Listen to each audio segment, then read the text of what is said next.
A group of people used dynamite on a strange hill in Turkey in 1960 but found nothing. They said it was a natural occurrence and left. People who believed kept coming back, and people who didn't kept laughing. After that, AI joined in. A system that learns on its own looked at radar pictures from under that hill in 2023.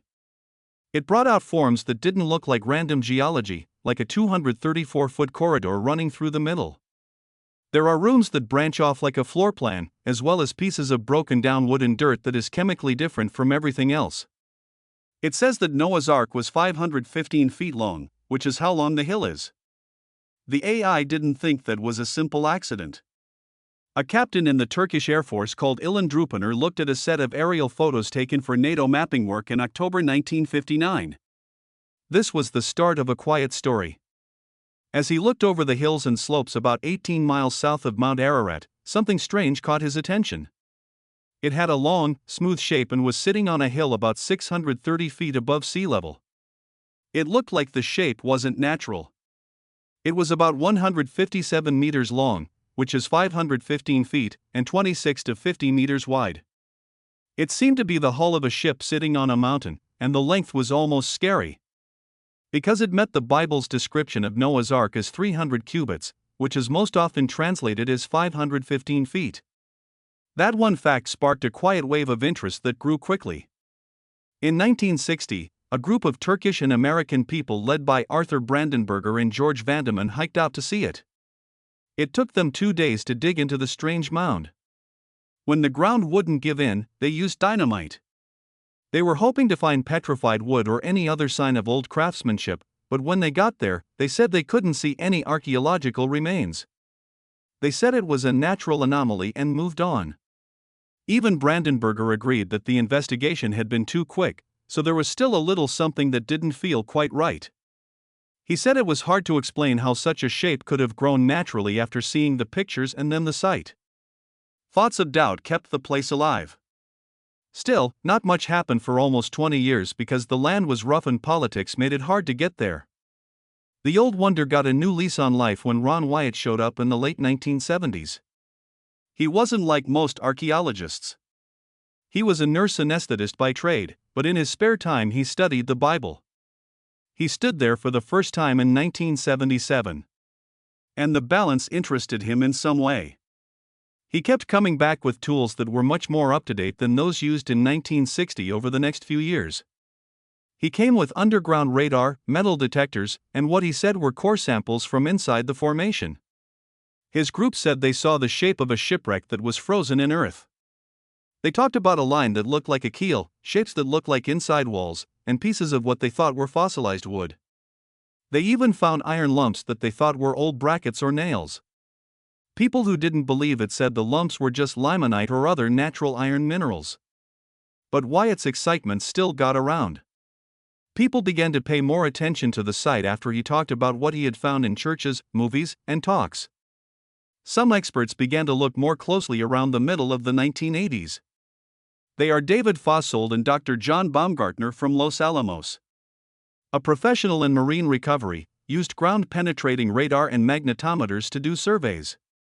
They thought they saw regular patterns inside that looked like fossils of bulkheads. They became more sure of it until, in 1986, the Turkish government officially recognized the area as a possible Ark site. The Ministry of Culture made it a protected national park on June 20, 1987, and named it Noah's Ark National Park. There was a ceremony to honor the formation as the site of Noah's Ark and the building of a tourist center. It was a rare instance of a government openly honoring a site with such a legendary link, even though there was still no solid proof. Dr. Salih Baraktutan, a Turkish geologist, studied the area and called for more study to be done. People in the nearby Kurdish village of Uzenjali were excited about the story. In its own right, the mountain was called Kuti Dejai. Repeating the name Judea in the Quran, which made people even more sure that this mountain range might hide a long-lost memory. But not everyone agreed. There were more and more questions as more geologists looked at samples and reports. By the beginning of the 1990s, people were not as excited as they had been in earlier years. Once a strong supporter of the site, David Fossold started to question everything after almost 10 years of no proven artifacts. He and scientist Dr. Lawrence Collins wrote an in-depth study together that was published in the Journal of Geosciences Education in 1996. They came to a clear decision. They wrote that the shape couldn't be Noah's Ark and couldn't even be a model made by people.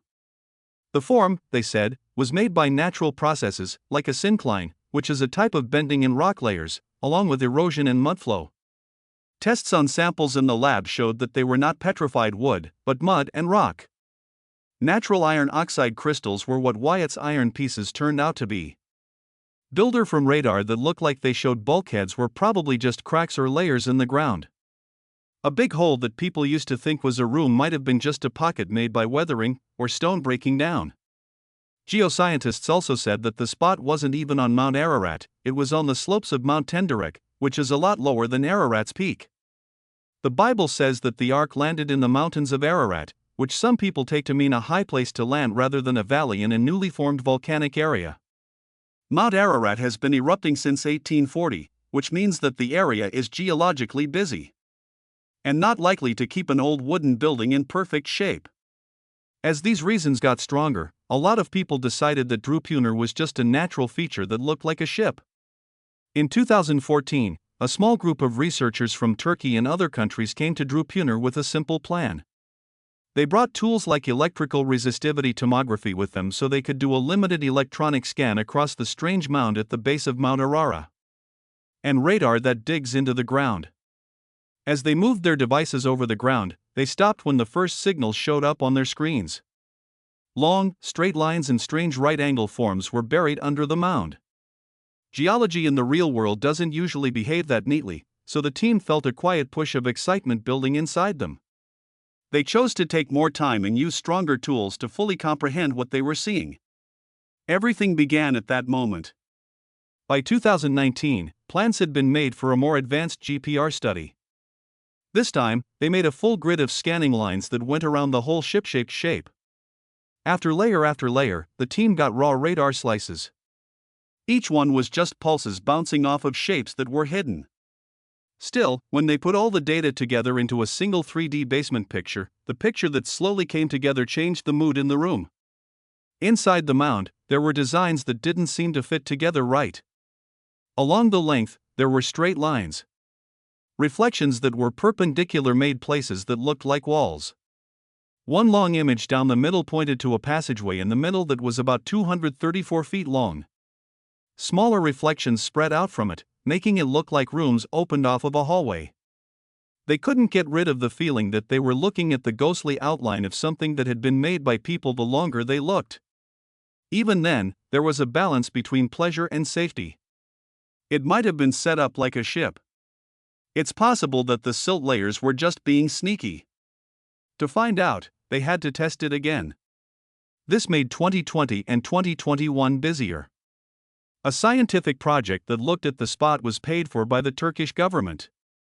LiDAR was used to make accurate 3D maps of the surface, and more ground scans were done with the help of university teams and a documentary crew who filmed the whole thing. Once more, the tools found strange things under the ground. Electrical resistivity scans showed that areas were shaped like the forms that the radar had already suggested. They kept seeing the strange, crisp shape no matter what tool they used. It became harder to dismiss the idea that there was a well-planned layout below the hill, but anyone who knows anything about geophysics knows how tricky interpretation can be. Some people, like Andrew Snelling, said that these numbers might just be geological noise. Reflections that look like they were made by people could be caused by a rock layer, a crack, a group of underground roots or minerals. Everyone knew that people see trends where there aren't any.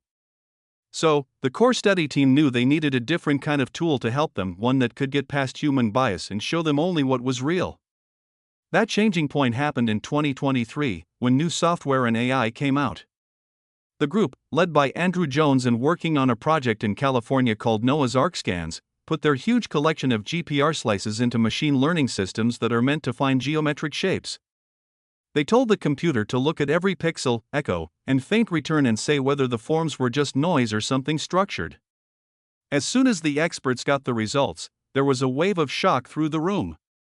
The AI pointed out long, straight lines that went all the way along the formation. It drew right angles in places where they don't normally appear in nature. It found parts that kept happening and felt more like ribs and bulkheads than random stones. All of a sudden, the fuzzy memories from earlier years became clearer and more believable. Jones and his team said that the improved 3D scans showed what looked like side and center corridors going all the way through the formation. A tunnel about 4 meters wide that ran straight through the middle seemed to be the main feature inside. There were thinner lines on the sides of the pictures that looked like rooms or stalls. As they looked at different depths, they saw that the structure had 3 levels, with horizontal echoes separating each level at a depth of 20 to 25 feet. The 3 floors were like the lower, second, and third decks in the Bible's story from Genesis. To the team, the game was too important to miss. There was one more thing that made the scans even more interesting. There was a blank spot right in the middle of the structure. Based on their measures, there was a hole in the middle that was about 13 meters long. Turkish sources said they knew of a similar tunnel. The American team talked about a central area that was about 13 feet wide and went all the way through the building. It was clear that the researchers were working on the same finding when these reports were put next to each other. Something inside the formation was hollow, shaped, and placed exactly where a big ship's main hull or storage area would be. Later released radar pictures revealed a ship-like shape with a long hollow in the middle surrounded by evenly spaced side features that looked like supports inside the ship. Jones was aware of how shocking their results sounded, so he tried to be careful in interviews. He said that they weren't expecting to find a whole boat, but rather chemical traces, pieces of broken wood, and the faint shape of a hull. After thousands of years, almost everything would be gone except for the mark of what was there before. Jones told the Christian Broadcasting Network that the features they mapped were not what anyone would expect if the hill was just a rock or a pile of dirt and rocks from a mudflow. The shape's placement, the way they repeated, and the way they fit together made a pattern that looked more like it was planned than it was a mistake. As they looked around the place, something else caught their eye. It looked like the grass growing right on top of the hill was different. It had more color, was greener, and was thicker than the plants on the nearby mountain. This meant that the dirt inside the ship-shaped line was probably made up of different things. If something hidden for a long time changed the chemistry of the ground, it could still affect plants today, even after hundreds of years. Jones claimed that the plants inside the circle were a different color from the plants outside. It was like the land itself was slowly showing that there was something strange going on below the surface. First, they thought about whether something living had left a mark in the ground. So, they chose to test the land slowly and carefully in 2023 and 2024. By September, the team had taken samples from 22 different spots, some inside and some outside the formation's shape so that they could compare them without having to guess. When winter came, the samples were sent to labs, where they began to show some surprising results. There was a lot more organic matter in the soil inside the formation than in the earth outside. The Noah's Ark Scans project said that the inner dirt had very high levels of potassium and organic matter. Andrew Jones talked about it and said that they found 2.72 times more carbon inside than on Earth's surface. That much carbon meant that dead or decayed live things were lying below the surface. At the same time, there was about 40% more potassium inside. Which interested the team because potassium levels tend to rise over time when plants or wood break down. William Crabtree, an earth scientist on the team, helped make sense of these numbers. He said that if this area used to have a wooden building that slowly fell apart, you would see more potassium, changing pH levels, and more organic matter. And the readings showed that to be true. Over hundreds of years, rotting wood turns into dirt and releases carbon and nutrients like potassium. Soil inside the form would be richer than soil outside if the ark had stood there a long time ago and its beams had broken down right where they were. After looking at the samples, Crabtree said that the earth in the middle wasn't acting like it would normally during a mudflow. He thought the arrangement of chemicals looked like the print of a living thing. The amount of carbon was about twice as much. The potassium level was very high. He also said that these signs suggested that in the ground there might be dead plants and maybe even wood ash. As they looked at the numbers some more, another feature became clear. Inside the formation, the pH seemed a little more acidic than in the outside dirt. This was important because over time, rotting wood can lower the pH of the soil. The full pH charts have not been made public yet, but Crabtree said the results were in line with what you would expect if old wood had been breaking down below the surface. Jones said that wood that is breaking down turns into humus, which is a dark, carbon-rich substance that adds organic matter to the soil. The map from the site showed that there was more of this carbon-rich residue inside the outline than outside. That made the pile bigger by adding another sign. The next thing was even more interesting. As they did the research, the team found what they called biochemical signatures on the wood. Late in 2025, the project said in a statement that bits of old wood may have been found in the ground. It didn't mean that someone found whole pieces of wood. Instead, it meant that tiny pieces of wood or chemical signs of rotted wood were present. The group talked about cellulose breakdown products, lignin residue, and other chemicals that stay around long after the structure they came from is gone. They said that the dirt showed signs of something made from plants that had been there before. They thought the earth itself held the ghost of a wooden shape, a chemical outline made by beams that had been gone for a long time. As these signs kept coming in, the researchers also looked again at how big the formation was. The Darupanar shape is about 157 meters long, which is the same as 300 old cubits. It's about 26 meters wide if you use a slightly longer 20.6-inch cubit. This fits very well with the 50-cubit width that Genesis talks about. The building that is still standing is about 16 meters tall, which is not too far from the biblical 30 cubits, which are about 52 feet. A Turkish scholar said that the numbers were very close to being correct. Nizi Baskalen said that radar tests proved the length to be the same as the one given for the Ark. Of course, it could just be a chance, since both a long ship and a long fold in the earth have the same shape. The match is more interesting when put next to the new soil chemistry and the mapping of the subsoil, though. They make a picture when put together. That seems harder to brush off. As proof crew, it got a lot of attention from the media by the end of 2024. A lot of news sources reported on the story with a mix of excitement and care.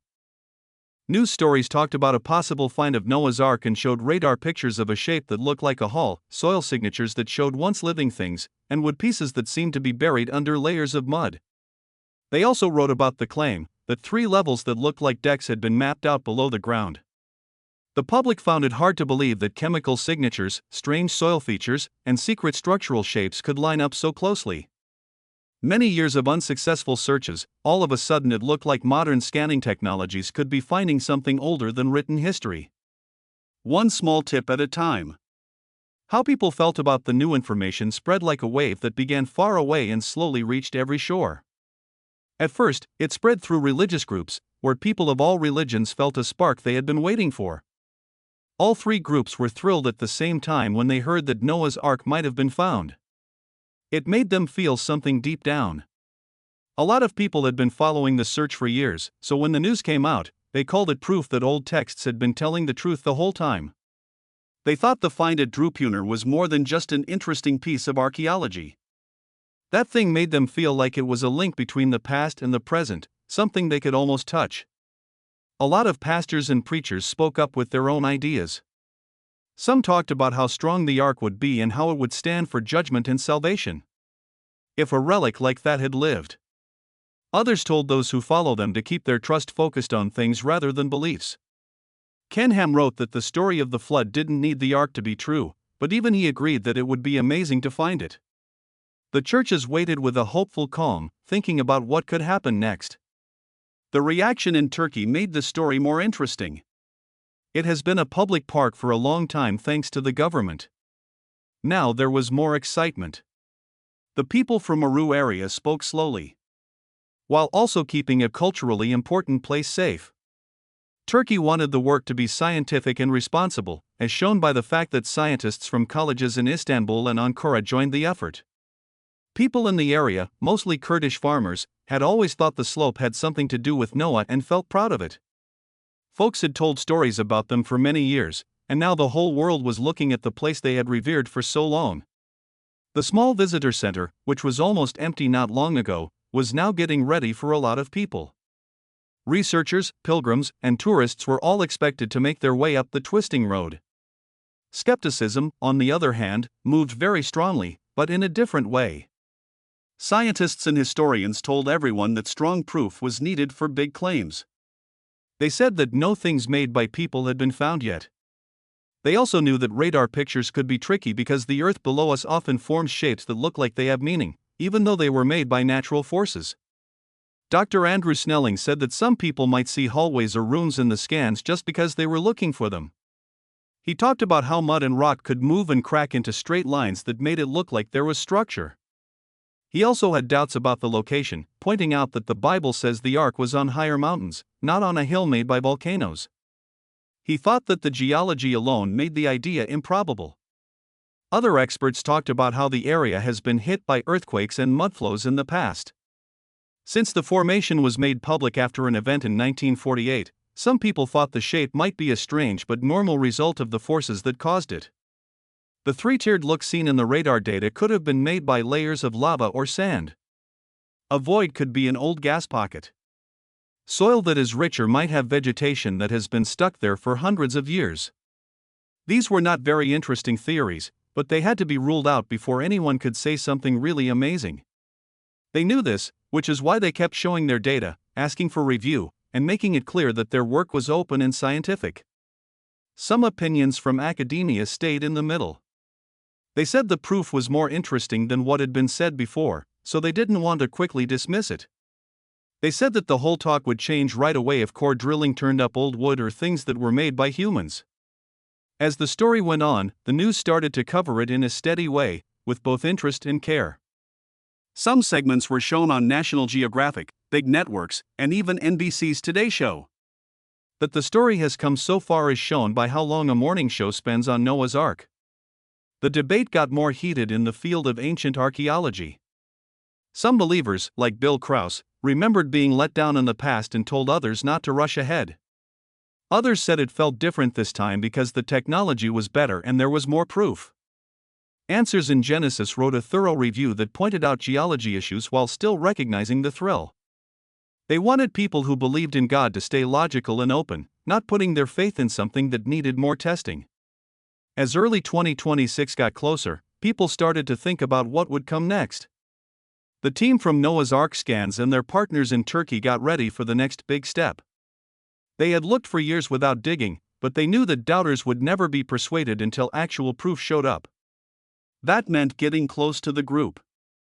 Around the middle of 2025, the group announced that they were going to do a controlled, slow, and methodical dig that would be shaped by permits and the watchful eye of Turkish officials. Using radar, they had already found the most important places. One of them was near what they thought was a 13-foot passage. In another place, sharp curves made it look like there might be a bulkhead. The goal was to find wood that hadn't broken down yet or even marks where beams had been. Radiocarbon dating could tell them how old something like that was if they found it. The world would go crazy over a date that is close to 4,500 years old. If the date was younger, the idea would fall apart. One sample could change the whole story in either case. The Turkish government had to agree to everything because the area is a national park. They were ready to involve top universities, which showed they thought this was real science. It was said that the team would work with these groups to study the spot and keep it safe before they started digging. Because of the harsh winters and unsteady rock, any digging had to be done carefully and with care. The team planned to start by doing more core drilling, which would bring up thin disks of earth that could hold pieces of an old object. If those cores showed anything strange, a full dig would happen next. The researchers also wanted to do more dirt tests to get a better idea of what was inside and outside the formation. If you take more samples, you might find chemistry patterns that show the shape of what was there before. The inside already had more carbon and potassium than the outside. The picture would look better if more samples showed that difference. XRF scans and other advanced tools may be able to find small signs of biological materials. It got people thinking when they heard that rocks could be linked to animals. Their results hadn't been made public yet. It was possible, but it didn't happen. Deeper radar and seismic tomography were also being worked on, which would make the pictures even better. With the help of AI, the scans could show details that people in the past could only dream of. Also, satellites kept an eye on the spot, recording changes and making accurate maps. But the real mystery was still buried, waiting for careful hands to find it. Everyone who worked on it knew how important it was. If the Ark was really there, it would have been there for a very long time. It would be worth it to study it properly for another year or two. The team knew that moving too quickly could destroy proof and credibility. That's why they were open to the ideas of others and started getting papers ready for peer review. If their results were going to be important, they had to stand up to close examination by experts. They also raised money and planned how to do things for a possible dig in the summer of 2026 or 2027. While they were doing that, a lot of the year, the spot was covered in snow. Late summer was the only time people could get to the land. Dr. Snelling and other doubters were waiting for proof that they could measure. Collins said he would love to be wrong because it would make him feel good as a religious person, but he still needed proof. The same thing scientists all over the world thought. They had some doubts, but they also knew how important the finding would be in the long run if it turned out to be true. It wouldn't matter if it wasn't the Ark, the rock would still be an interesting geological puzzle to study.